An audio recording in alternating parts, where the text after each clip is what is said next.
नमस्कार, सवाल इंडिया का में आपका स्वागत है। मैं हूं संकेत उपाध्याय। पीएफआई पर शिकंजा कसना शुरू हो गया है और एक बड़ा सवाल अब ये पूछा जा रहा है कि क्या पीएफआई बैन होने जा रही है। बड़ी कार्रवाई शुरू हो गई है, आइए आपको उसके बारे में बताते हैं। सबसे पहले पीएफआई पर शिकंजे का राउंड 2 अब शुरू हुआ है। आपको जरा स्क्रीन पर दिखाते हैं कि कहां कहां ये रेड हो रही हैं। ये है, फुल फ्रेम जाएं जरा इस पे ताकि आप ढंग से देख सकें।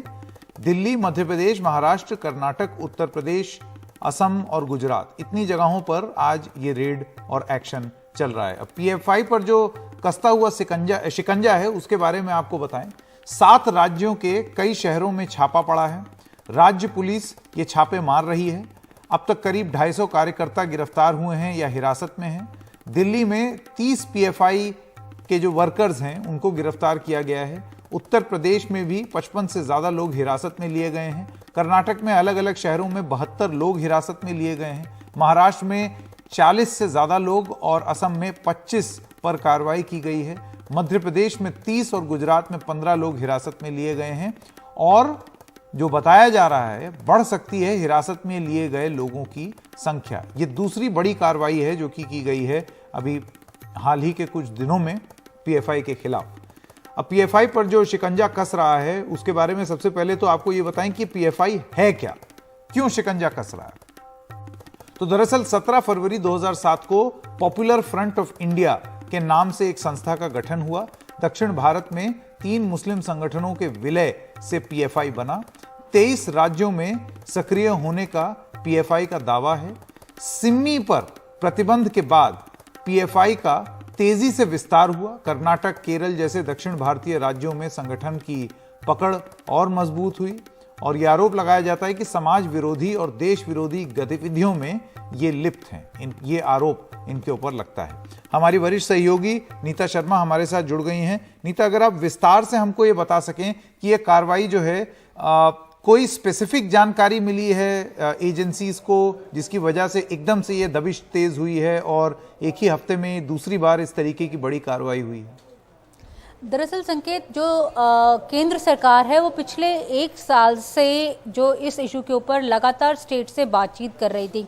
जो स्टेट अथॉरिटीज़ हैं, चाहे वो बिहार हो, कर्नाटक हो, महाराष्ट्र हो, वेस्ट बंगाल हो या फिर असम हो, वो खुद ही रेड फ्लैग्स जो हैं वो रेज कर रहे थे पीएफआई एक्टिविटीज़ को लेकर। वो ये बता रहे थे कि कहाँ कहाँ उनका जो एक पहुंच है ज़्यादा हो रही है, कितनी उनकी एक्टिविटीज़ जो हैं वो ज़्यादा हो रही है। एनआईए ने इनफैक्ट लास्ट मंथ जो है केंद्रीय गृह मंत्री ने एक बैठक भी चेयर की थी यूनियन होम मिनिस्ट्री में, जहां पर यह डिस्कस किया गया था कि जो पीएफआई की जो बढ़ती पहुंच है उस पर कैसे लगाम लगाया जाए। तो इसके मुतालिक एनआईए ने पिछले हफ्ते जो छापामारी की थी, साथ में एनफोर्समेंट डायरेक्टरेट ने की थी और स्टेट अथॉरिटीज ने भी की थी। ये 3 लैटरली जो हैं, ये तीनों एजेंसीज ने कार्रवाई की थी और 106 लोग जो हैं वो गिरफ्तार किए गए थे। सिर्फ एनआईए ने ही 5 केसेस जो हैं वो रजिस्टर किए थे। जहां तक पीएफआई को बैन करने की बात है यूएपीए के तहत, ये चर्चा पहले भी 2020 में हुई थी जब सीएए के प्रोटेस्ट थे तब चल रहे थे। तब भी कई स्टेट्स ने केंद्रीय गृह मंत्रालय से गुजारिश की थी कि इस ऑर्गेनाइजेशन को बैन कर देना चाहिए। तो वहां पर एक मीटिंग हुई थी जिसे रिव्यू करने के बाद ये राय बनी थी कि आपके पास इतना सबूत नहीं है कि आप पीएफआई को बैन कर सके। लेकिन अभी जो पिछले 2 हफ्ते से हम ये जो कार्रवाई देख रहे हैं, आज भी 200 से ज्यादा लोग गिरफ्तार हुए। हालांकि आज की जो कार्रवाई है संकेत, वो थोड़ी डिफरेंट इसीलिए है क्योंकि इन लोगों के ऊपर भी छापा पिछले हफ्ते पड़ना था, लेकिन कानून व्यवस्था को लेकर, क्योंकि ये जो कार्रवाई है पैन इंडिया हो रही थी, तो कानून व्यवस्था को लेकर हमने देखा था कई जगह रेजिस्टेंस था। कर्नाटक में रेजिस्टेंस था, साथ में केरल में रेजिस्टेंस था। तो ये माना जा रहा था कि ये लोग रेजिस्ट कर रहे हैं, जिसके चलते कानून व्यवस्था जो है वो गड़बड़ा सकती है। तो यही वजह है कि जो थोड़ी कार्रवाई है वो रोक दी गई थी। पिछली जब कार्रवाई थी तो 250 से ज्यादा अफसर जो हैं उस कार्रवाई में जो थे वो शामिल थे। आज जो है लोकल स्तर पर ये कार्रवाई हो रही है। डिफरेंट स्टेट की अथॉरिटीज, एटीएस जो है वो कार्रवाई कर रही है, स्पेशलाइज्ड यूनिट्स कर रही हैं। दिल्ली की अगर हम बात करें तो दिल्ली में स्पेशल सेल स्पेशल स्टाफ के साथ जो है उन्होंने 32 लोगों को अभी फिलहाल गिरफ्तार किया है। लीगल ओपिनियन लिया जा रहा है कि इन कार्रवाइयों के बाद, क्योंकि 3 बड़े बिंदु हैं। सबसे बड़ी बात यह है कि जितने भी टेरर रिलेटेड केसेस हैं उनमें कहीं ना कहीं पीएफआई का नाम सामने आया है, ये एनआईए का दावा है। उनका कहना है कि जब स्टेट के अगेंस्ट प्रोटेस्ट होते हैं या फिर कोई और प्रोटेस्ट होते हैं, देश के प्रोटेस्ट होते हैं, तो उनके जो फंडिंग्स हैं उनका लिंकेजेस जो हैं वो पीएफआई से जुड़ के सामने आए हैं। दूसरी बड़ी बात है ये जो यूथ है उन्हें रेडिकलाइज किया जा रहा है, उन्हें प्रोस्क्राइब्ड संगठनों के साथ जोड़ा जा रहा है। जो बैंड संगठन है, लश्कर हो गया, जैश हो गया,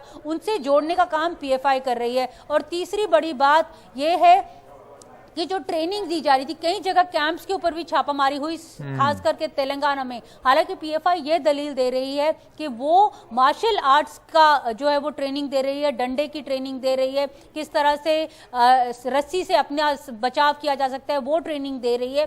लेकिन केंद्रीय जांच एजेंसियों का यह मानना है कि अगर कोई एक तंदुरुस्त नौजवान हो जो हेल्दी हो, अगर उसे मार्शल आर्ट की भी ट्रेनिंग दी जाए तो वो बहुत लीथल होता है। तो ऐसे में जो स्टेट यूनिट्स हैं वो खुद रेड फ्लैग्स जो हैं वो रेज कर रही है, जिसके तहत आज की जो कार्रवाई, जो बहुत ही महत्वपूर्ण कार्रवाई है वो हो रही है। जी, बहुत ही महत्वपूर्ण जानकारी दे रही हैं नीता शर्मा। आपका बहुत बहुत धन्यवाद इतने विस्तार से समझाने के लिए कि ये पूरी कार्रवाई अभी हो क्यों रही है। कात्यायनी चतुर्वेदी नेता हैं बीजेपी के, और मुजीबुर रहमान आप एडवोकेट हैं सुप्रीम कोर्ट में और चेयरमैन हैं लॉयर्स इन एक्शन के।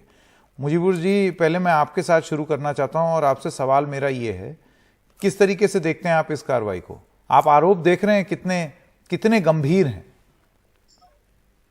जी बिल्कुल, मैंने देख रहा हूं कि आरोप कितने गंभीर हैं, लेकिन सिर्फ आरोप ही हैं।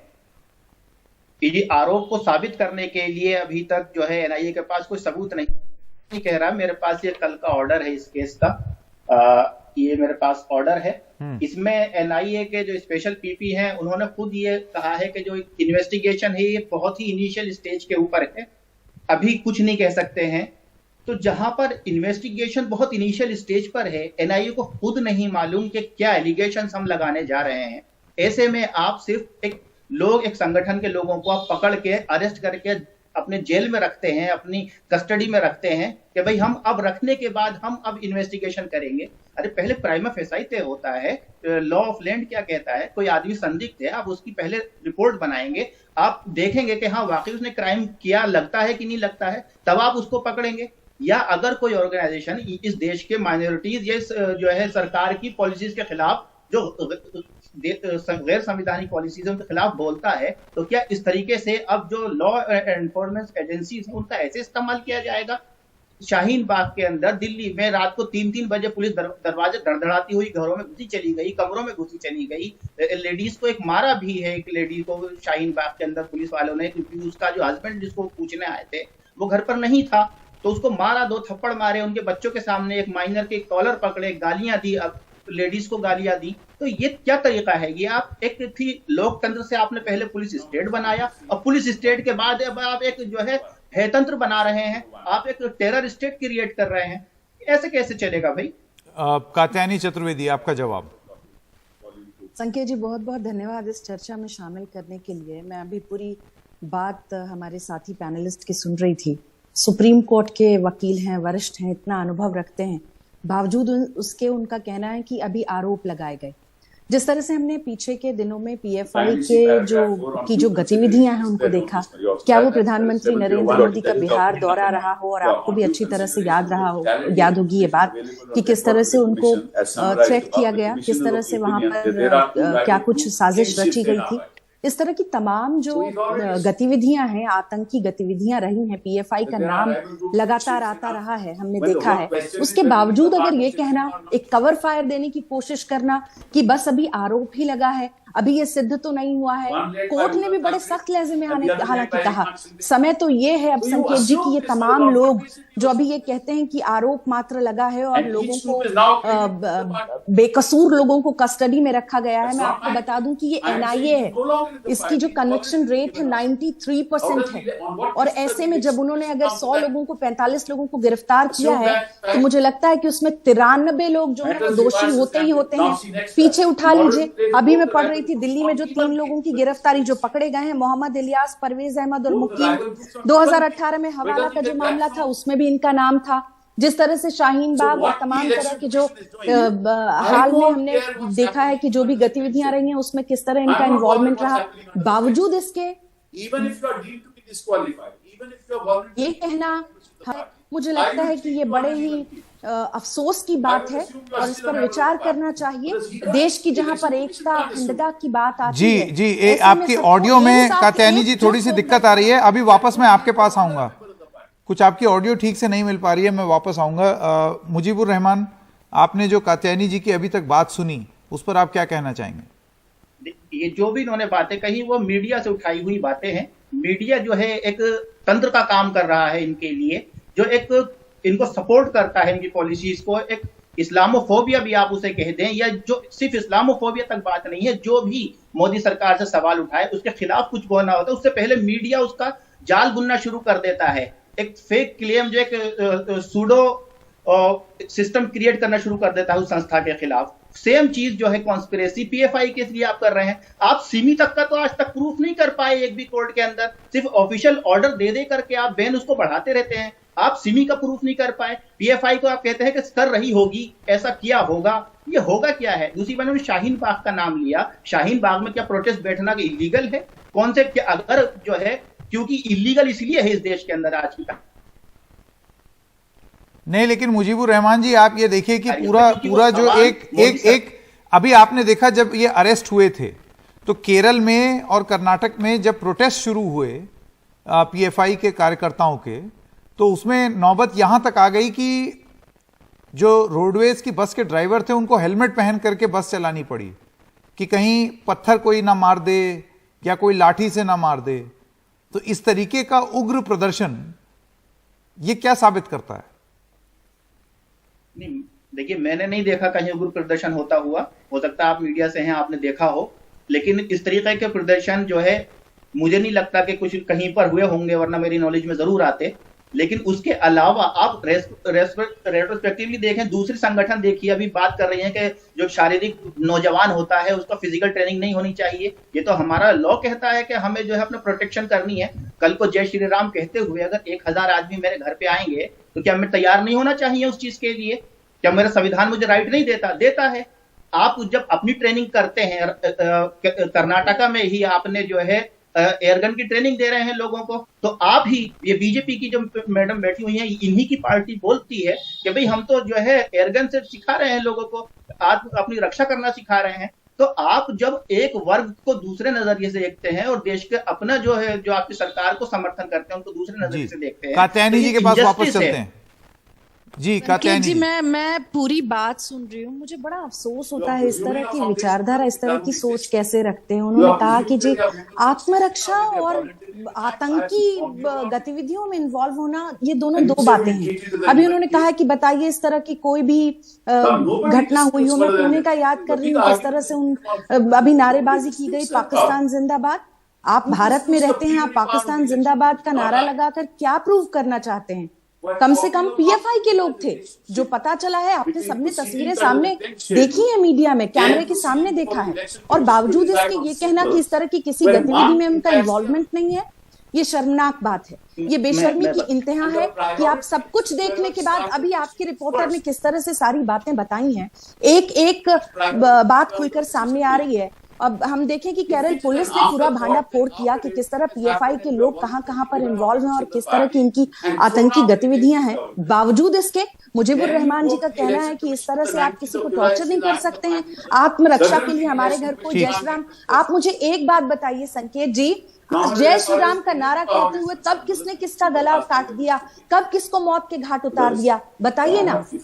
अपने देश में रह के आप पाकिस्तान जिंदाबाद के नारे लगा रहे हैं, पीएफआई से उनका ताल्लुक है, बावजूद इसके ये कहना कि नहीं ये तो गलत है। देखिए 100 बात की एक बात ये है कि अब ये जो गिरफ्तारियां हो रही हैं, अरेस्ट हो रहे हैं और जो कार्रवाई हो रही है उसमें सबूत क्या जुटेगा और क्या ये जितनी भी बात अभी नेशनल इन्वेस्टिगेटिंग एजेंसी और अलग अलग एजेंसियां जो बता रही हैं उसमें से कितने आरोप सिद्ध हो पाएंगे, क्योंकि ये एक बड़ी बात होगी। क्योंकि कई बार इतिहास में पहले भी देखा गया है कि बहुत सारे लोग काफी गंभीर आरोपों में गिरफ्तार होते हैं लेकिन फिर वो आरोप सिद्ध नहीं हो पाते हैं। ये भी एक पहलू है। बहुत बहुत धन्यवाद आप दोनों का। मैं अब दूसरी खबर पर जाना चाहता हूं। उत्तर प्रदेश के औरैया के स्कूल में एक शिक्षक की पिटाई से छात्र की मौत हो गई है। हाई स्कूल में पढ़ने वाला ये 15 साल का छात्र अनुसूचित जाति वर्ग का था। करीब 2 हफ्ते पहले स्कूल में पिटाई के बाद बुरी तरह घायल हालत में छात्र को अस्पताल में भर्ती कराया गया था। यहां इलाज के दौरान उसकी मौत हो गई। बताया जा रहा है कि स्कूल की परीक्षा में एक प्रश्न के गलत होने पर शिक्षक ने उसे बुरी तरीके से पीटा था।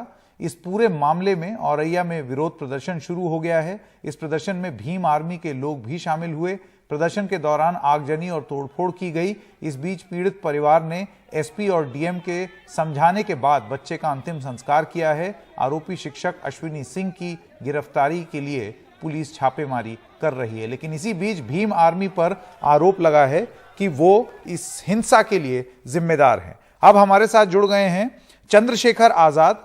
आप भीम आर्मी के चीफ हैं। चंद्रशेखर आजाद जी, आपका बहुत बहुत शुक्रिया और स्वागत एनडीटीवी में हमारे साथ जुड़ने के लिए। आरोप आपकी भीम आर्मी पर है कि ये जो उग्र और हिंसक प्रदर्शन हुआ औरैया में वो आपके लोगों ने किया है, अराजकता आपके लोगों ने फैलाई है। आपका जवाब। देखिए, औरैया में जो हुआ मैं उसका बिल्कुल समर्थन नहीं करता हूं। अगर आप अराजकता और हिंसा वाले उस पे इशू पे कह रहे हैं तो मैं किसी भी तरह की हिंसा का समर्थन नहीं करता हूं। मेरे लोगों पे आरोप है, पुलिस इस बात की वो कर रही है, पुष्टि की भीम आर्मी के लोगों ने किया, लेकिन पुलिस का एक आधिकारिक बयान है कि भीम आर्मी और पुलिस में कोई झड़प नहीं हुई है। मैं आपको अभी दिखा देता हूँ। पुलिस ने दिया ट्विटर पे जवाब कि भीम आर्मी और पुलिस में कोई झड़प नहीं हुई। बेसिक हुआ क्या है, 9 तारीख को एक घटना हुई और 13 तारीख को पीड़ित के जो पिता थे, उस समय जो पीड़ित थे अब तो मृतक हो गए, वो गए थे पुलिस के पास कार्रवाई के लिए। लेकिन पुलिस के जो दरोगा हैं असल्ला थाने के, उन्होंने गाली गुफ्तार करके और मारपीट करके उनको भगा दिया थाने से। उस दिन से वो लोग घूम रहे थे। बड़ी मुश्किल से 24 तारीख को एफआईआर दर्ज हुई है और 25 तारीख की सुबह बच्चे की डेथ हो जाती है। तो वहां की पुलिस तो लगातार इस घटना को दबाने में लगी हुई थी। वहां का जो लोकल थाना है वो तो इस घटना को दबाने में लगा होता लगातार। तो कल की जो घटना है उस पर मेरी खुद बात हुई थी मौके पे। पीड़ित परिवार और तमाम जो गांव वासी हैं, आसपास के क्षेत्रवासी, वो इस घटना से दुखी थे। जिसका 15 साल का बच्चा चला जाए उसको तकलीफ होती है, लेकिन पुलिस उनके ऊपर लाठीचार्ज कर रही थी। उन्होंने मुझे खुद बताया, वीडियो कॉल पे मेरी बात हुई कि पुलिस लाठीचार्ज कर रही है। आप ये बताइए, जिस परिवार का बच्चा चला गया, पुलिस की उनके प्रति संवेदना होनी चाहिए या पुलिस उनको पीटे? तो उत्तर प्रदेश पुलिस का चार्जशीट तो मैंने इस घटना से कुछ घंटे पहले ट्वीट किया कि अमरोहा में एक सामान्य आदमी को 22 सेकंड में 9 थप्पड़ मारते हैं दरोगा जी। तो उत्तर प्रदेश की पुलिस के कारनामे हमने हाथरस में भी देखे। वो इस घटना को दबाना चाहती थी और जब कल विरोध हुआ तो उस विरोध को कुचलने के लिए कि ये जो घटना है किस तरह से इसका, जिससे लोगों का ध्यान हटे, तो जानबूझ के आजाद समाज पार्टी भीम आर्मी कार्यकर्ता को टारगेट किया जा रहा है। जबकि सारा कार्य में वो लोग शामिल थे जो कार्य पीड़ित की मदद का था, पीड़ित परिवार के सहयोग का था।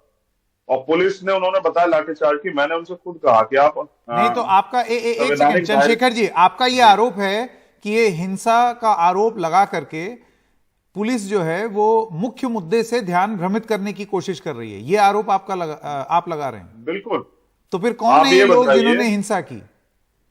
मैं उसका जवाब दूंगा, मगर संकेत जी बताइए, आरोपित टीचर कहां से लगा, उसकी गिरफ्तारी क्यों नहीं हुई? उसका सस्पेंशन अब तक क्यों नहीं हुआ?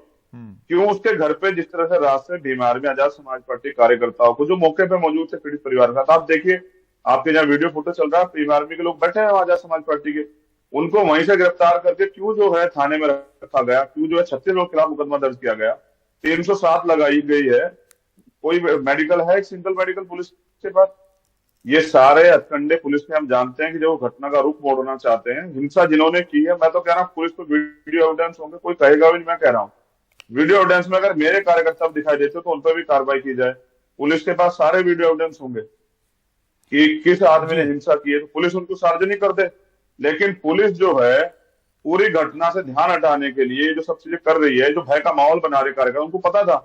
मैंने कल भी ये कहा, मैं चाहता तो कल चला जाता हूं, मगर मैंने कार्यकर्ता से कहा कि आप प्रशासन से मांग कीजिए, जो मांग परिवार की है, जो समाज की है, कि वो उनके सामने रखें और वो उसमें मदद कराएं। तो अगर वो ये मांगे नहीं माने जाएंगी, फिर आगे स्वयं इस आंदोलन में शामिल होऊंगा और हम लोग जिलाधिकारी के कार्यालय पर जाके अपनी बात रखेंगे। कल मैंने उनसे एक खुद बार कहा कि दर्शकों के लिए आप फिर से बता दें कि वो क्या मांगे हैं जो कि आप रख रहे हैं, उसके बाद मैं आपसे देखिए, कुछ इस केस से जुड़े हुए सवाल भी पूछूंगा। बिल्कुल ठीक है। वहां के जो लोकल गांववासी हैं, अब 15 साल किसी का बच्चा गया है, उसको उन्होंने किस तरह से अपने खून से सींचा होगा, क्या उम्मीद है, क्या सपने देखे होंगे, तो उनको आर्थिक मुआवजा और उस परिवार को एक सरकारी नौकरी या एक ऐसा जो है रोजगार का साधन जिससे परिवार अपने पैरों पर खड़ा हो पाए, उस परिवार को खेती करने के लिए कोई कृषि भूमि जो है मिल जाए, यही 2-3 मांगे। और उस आरोपी पे सख्त कार्रवाई हो, क्योंकि मैं आपको जानकारी नहीं होगी मगर मैं बता देता हूं कि 3 दिन पहले उसी टीचर ने एक और छात्र के साथ इस तरह मारपीट की है, उसकी भी हालत गंभीर। कल उसके लिए उसकी भी एप्लीकेशन जो है पुलिस को दी गई है। यानी कि वो हैबिचुअल है, वो ये भूल जाता है कि वो शिक्षक है। शिक्षक का दर्जा जो है माँ बाप से बड़ा होता है, लेकिन जब शिक्षक हिंसक हो जाए और वो इस तरह से लोग बच्चों को पीटने लग जाए, अब कौन माँ बाप भेजेगा अपने बच्चों को मरने के लिए था स्कूल में। अभी जो राजस्थान में हुआ जालो मटकी छूने पे, ये भी तो बिल्कुल ऐसा ही है। अगर उसने कुछ गलत लिख दिया तो आप समझाइए, अध्यापक का ये काम पीटने की अथॉरिटी किसने दी? और पुलिस जो है अगर पहले से कार्रवाई करती तो ये इतना गंभीर माहौल क्यों बनता? आज दहशत का माहौल बना हुआ है। जी चंद्रशेखर जी, एक चीज जो आपने अभी थोड़ी देर पहले बोली कि ये स्कूल में इस तरीके का माहौल क्यों है, देखिए एक तो ये है कि एक शिक्षक ही कुछ इस तरीके का रवैया अपनाए कि वो मारने पीटने लगे, और उस लिहाज से अगर समाज ये सवाल शिक्षकों से पूछता है तो वो लाजमी है। लेकिन मैं देख रहा था वहां पर बहुत सारे स्थानीय लोगों का ये भी आरोप है कि दरअसल इसका जातीय भेदभाव से भी बहुत कुछ लेना देना है। शिक्षक के इतने हौसले बुलंद हुए ही इसलिए क्योंकि उसको ये लगा कि वो ये कर सकता है। संकेत जी, मैं फिर आपका इशारा फिर गहराई की तरफ ले जाता हूं, आपके जो जिस पे हम चर्चा कर रहे हैं उस विषय को। आप ये बताइए, क्या आपने कहीं सुना कि कमजोर वर्ग के लोगों के अलावा जिन्होंने अपने बच्चे के सर को रखा उनको पीटा गया हो? रात तो पीड़ित परिवार भी पीटा है। ऐसा ही जो है वहां हुआ था जालोर में, और ऐसा यहाँ हुआ है। ये जब दलितों की बात आती है, कमजोर वर्ग की बात आती है, तो पुलिस की लाठी में और ज्यादा दम आ जाता है। वहीं माफियाओं के आगे घुटने टेकते नजर आती है। आपको याद होगा जिला पंचायत अध्यक्ष के चुनाव में एक बीजेपी के नेता ने एक एसपी को थप्पड़ मार दिया, वो वीडियो खूब वायरल हुई। तो उनका कुछ ना कर पाए। एक महंत जी अभी जो हैं, उन्होंने वो फरसा लेके वो एक पुलिस वाले का हाथ काटने की तरफ बढ़ गए, उन पे कुछ ना कर पाए। लेकिन अब तो जानबूझ के एक डर का माहौल बन जाए, क्योंकि जाति का एक बहुत बड़ा मसला है। पहले जाति की वजह से उस बच्चे को मारा गया, और फिर अब क्योंकि दलितों ने विद्रोह किया, दलितों ने आवाज उठाई, तो उनको पीट के उनमें इतना हौसला कहां से आ रहा है? उनका दमन किया जा रहा है। अंग्रेजों से भी ज्यादा बुरी होगी उत्तर प्रदेश की पुलिस। और फिर वो इनका मेन इश्यू ये है कि कल मैं भी वहां जाऊंगा इस अन्याय के खिलाफ, तो वहां के कार्यकर्ताओं में डर का माहौल बनाया जाए। जबकि सच ये है, जैसे मैंने कहा कि वो टीचर ने एक और घटना 2 दिन पहले की है। भीम आर्मी के कार्यकर्ता, आजाद समाज पार्टी कार्यकर्ता संवैधानिक दृष्टिकोण से अपनी बात रखते हैं। उन्होंने मुझे कल ये बात आगाह किया उन्होंने मुझे कि पुलिस पीछे लाठी मार के माहौल खराब करने का प्रयास कर रही है। तो मैंने उनसे कहा कि आप लाठी मारने दीजिए, आप संवैधानिक रूप से अपनी बात रखते रहिए। लेकिन जब पुलिस हिंसा करवाने का प्रयास करे, पुलिस माहौल खराब करने का प्रयास करे, तो फिर क्या होगा? अब तो इतनी धाराएं लगाई कि मैंने पढ़ी है 36 लोगों पर मुकदमा, 36 लोगों पर, परिवार पीड़ित परिवार पर मुकदमा, 250-300 लोग अज्ञात। ये इस बात का स्पष्टीकरण है कि पुलिस वहां दलितों के प्रति दमन की कार्रवाई कर रही है, और अब डराने के लिए एनएसए और तमाम तरह की बातें की जा रही है। स्पष्ट करता है कि दलितों को के साथ जो अन्याय हो रहा है उस पर वो आवाज उठाने का काम करते हैं। तो पुलिस सरकारी मशीनरी का दुरुपयोग करके उनको दबाने का और वापस जैसे आजादी से पहले हो रहते थे उस हाल में रखने का प्रयास कर रही है। आपकी बात से ये लगता है चंद्रशेखर जी, आपकी बात से ये लगता है चंद्रशेखर जी कि आप ये कहना चाहते हैं कि अगर और किसी समाज के लोग होते या और किसी वर्ग के लोग होते तो शायद इस तरीके की कार्रवाई नहीं होती पुलिस की, और यहाँ सिर्फ इसलिए हो रही है क्योंकि ये एससी समुदाय से ताल्लुक रखता था। अगर ये राजनीतिक रूप से ताकतवर समाज होता तो शायद ऐसी कार्रवाई नहीं होती। एक बात पर मैं आपका ध्यान आकर्षित करूंगा, पुलिस जो पिछले कई मामलों में देखा, रात में ही जबरन परिवार के जो पीड़ितों को जो मृतक का अंतिम संस्कार क्यों कराने लगी है? हाथरस की बेटी का रात में जबरन कराया गया, उन्नाव की बेटियों का जबरन कराया गया, और एक इशू में जो है जबरन रात में प्रयास किया गया कराने का। इस कल की घटना बेसिक क्या हुआ है, पुलिस इस बात को जानती थी कि दलितों में इस बात का आक्रोश बढ़ेगा, वो सुबह बड़ी संख्या में इकट्ठा हो गए, वो रात को ही बच्चे की को जो है अंतिम संस्कार कराना चाहते, पीड़ित परिवार चाहता था हिंदू रीति रिवाज के अंदर। जैसा मेरी उनसे बात हुई कि हम, क्योंकि ये बच्चा जो है अभी नाबालिग, हम इसको दफनाएंगे, हम इसको मिट्टी में दफनाने का काम करेंगे धरती में, जबकि पुलिस उसको जलाना चाहती। बेसिक कारण ये है, पुलिस उसकी जो है उसकी डेड बॉडी को रात रात में जो है वहां से हटाना चाहती थी। पुलिस ने रात किया क्या है, इन कार्यकर्ताओं के साथ मारपीट की, वहां की जनता के साथ मारपीट की, और फिर जो है उस बच्चे के शव को घर परिवार के पास लेके और उनको कहा जोर दबाव देके कि आपको भी जेल भेजेंगे अगर आप लोग जो है इसमें हामी नहीं भरेंगे, इनका अंतिम संस्कार नहीं करेंगे। तो दबाव बना के अंतिम संस्कार करवाना, ये आरोपियों को संरक्षण करने जैसा ही तो है। भाई एक रात में पुलिस, ऐसा क्या हो जाता कि सुबह के समय अंतिम संस्कार नहीं होता? सरकार भी हिंदू धर्म की दुआई देती, तो बताओ दिन छिपने के बाद कौन हिंदू धर्म में कौन सा अंतिम संस्कार होता है? लेकिन जबरन जो है उस शव को जलवाना और माहौल में जो है इस तरह की उत्तेजना, वो ठंडक पैदा करना कि कोई बड़ी कार्रवाई घटना नहीं है, तो ये इस बात से स्पष्ट करती है कि पुलिस का रवैया न्याय देने का नहीं, पुलिस का रवैया जो है वो उन लोगों का दमन करने का है। यही आरोप आपने हाथरस में भी लगाया था। नहीं, आरोप वो सच था, आप देख लो। अगर मेरी बात सच हो तो आप मुझे, झूठ हो तो आप बता दीजिए। नहीं, झूठ नहीं है, मैं बता रहा हूँ कि वो यही चीज जो है वो हाथरस में भी हुई थी। तो ये पुलिस को आदत हो गई है, पुलिस को आदत हो गई है। ये अंग्रेजों से, मैंने कहा ना, अंग्रेजों से भी बुरा व्यवहार पुलिस है किस लिए संकेत जी, कि जिनको पीड़ितों को न्याय दिलाने के लिए। मैंने कल एक घटना ट्वीट की, जो एक रेप पीड़िता थी, वो बच्ची जा रही थी गवाही देने, उसको वहां से उसका अपहरण हो जाता है। तो ये पुलिस तब क्यों नहीं जाती जब उस बच्चे को पीटा गया और परिवार गया उनके पास कि भाई रिपोर्ट लिख लो, तब उसको जो है धमका के भेज दिया जाता है, डरा दिया जाता है, तब ये पुलिस नाश हो जाती है। तो कल वो लोग, कोई हिंसा नहीं करा रहा, सब लोग आराम से बैठे हुए थे और अपनी मांग रख रहे थे, और पुलिस ने जबरन कि माहौल बिगड़े और इस घटना से लोगों का ध्यान हटे। तो एक और बड़ी घटना जो है, और अभी तो मैं कह रहा हूं, मैं मानता हूं वकील होने के नाते कि ये एक साजिश हो सकती है। हो सकता है पुलिस ने अपनी गाड़ियां जलाई हो जिससे कि भीम आर्मी के लोगों को बदनाम किया जा सके। पुलिस एक सेकंड, ये पहली बार आप कह रहे हैं कि पुलिस ने खुद अपनी गाड़ी जला ली भीम आर्मी को बदनाम करने के लिए? मैं कह रहा हूं ना, मुझे ऐसी आशंका है पुलिस वीडियो जारी करे जिन उपद्रवियों की जिन्होंने गाड़ियां जलाई। और ये बताइए, अगर पुलिस जनता को पीटेगी तो जनता में कुछ लोग ऐसे भी रिएक्शन दे दे? क्या सब लोग एक जैसा? क्या सारे पुलिस वाले एक जैसे? वो पुलिस वाला भी तो है जो कल एक आम आदमी को थप्पड़ मारा था 20 सेकंड में, नो? तो ऐसे पुलिस वाले भी है, कुछ अच्छे पुलिस वाले भी है। तो वहां जातीय दम तो है ही, सरकार में जातीय दम है। जहां दलितों की बात आती है वहां सरकार जो। अब मैं पूछना चाहता हूं, एक दलित बच्चे की हत्या, कितने बीजेपी के नेता जा रहे हैं वहां? मुख्यमंत्री जी ने क्या दुख जाहिर किया कि एक बच्चे के जीवन खत्म हो गया है जी? अब नहीं बोलेंगे बीजेपी के लोग, अब क्योंकि उनको पता था कि चंद्रशेखर आएंगे तो मामला बढ़ेगा और सरकार पे दबाव बनेगा, इसलिए जानबूझ के पुलिस के जरिए सरकार के लोगों ने मामले को दूसरे रुख की तरफ मोड़ा है। जबकि ये नहीं होगा। मैं बहुत जल्द वहां जाऊंगा। सुबह मेरे घर पुलिस आई थी पूछने के लिए कि आप वहां जा रहे हैं, तो मैंने उनसे कहा, मुझे तो पता भी नहीं था कि रात में कोई घटना भी घटी उसके बाद। तो मैंने इनसे कहा कि भाई मैं जाऊंगा, अगर प्रशासन और पुलिस आरोपियों को गिरफ्तार नहीं करेगी और परिवार की मांगों को नहीं मानेगी तो मैं उनके दुख दर्द को बांटने जाऊंगा। और लेकिन आज तो पुलिस दमन कर रही है, ये दमन तो नहीं चलेगा। ये लोकतंत्र है ना, सबको अपनी बात रखने का अधिकार है। तो इस देश का सबसे कमजोर तबका दलित आदिवासी को अपनी बात रखने का अधिकार है। तो आप ये भी छीन लोगे, आर्टिकल 19 भी छीन लोगे जी, तो ये अन्याय नहीं चलेगा। और पुलिस ये दमन इसलिए कर रही है कि आरोपियों को बचा सके, उनको संरक्षण दे सके और दलितों को जो है कितना कमजोर कर सके कि वहां दलित जाने से डरे जी। जबकि मेरा प्रयास है कि वहां जाके हम लोग उनकी न्याय की आवाज को मजबूत करें और जो अन्याय कर रही है भीम आर्मी आजाद समाज पार्टी का पुलिस, उसको रुकवाएं।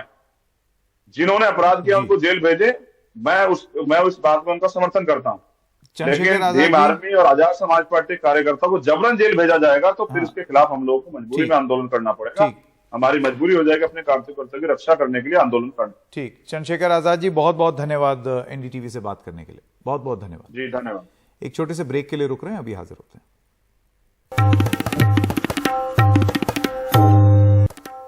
और औरैया में बच्चे की हत्या के मामले में पीड़ित पिता का बयान आया है, आइए सुनते हैं।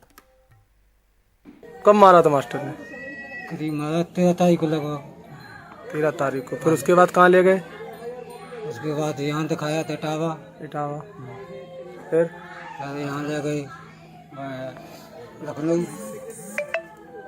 लखनऊ के बाद फिर यहाँ ले आए। कहाँ पे? झापई। मौत कब हुई? वहाँ तो आज रात में हुई जी। कितने में पढ़ता था छात्र? 10वीं में।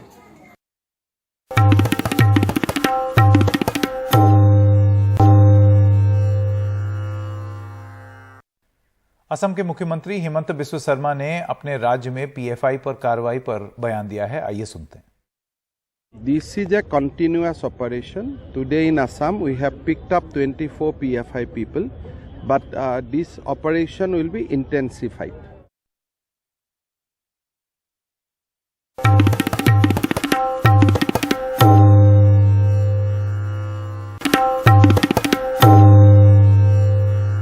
अपने दौर की बड़ी अभिनेत्रियों में शुमार आशा पारेख को इस बार का दादा साहेब फाल्के पुरस्कार दिया जाएगा। सूचना और प्रसारण मंत्री अनुराग ठाकुर ने इसका ऐलान करते हुए इसे गर्व का विषय बताया। यह हमारे लिए गर्व का विषय है कि सूचना प्रसारण मंत्रालय द्वारा जो नेशनल फिल्म अवार्ड्स हर वर्ष करवाए जाते हैं, तो 68वें नेशनल फिल्म अवार्ड्स में इस बार दादा साहब फाल्के अवार्ड किसी और को नहीं, प्रख्यात फिल्म अभिनेत्री जिन्होंने 95 से ज्यादा फिल्में की हैं, आशा पारेख जी को दिया जा रहा है।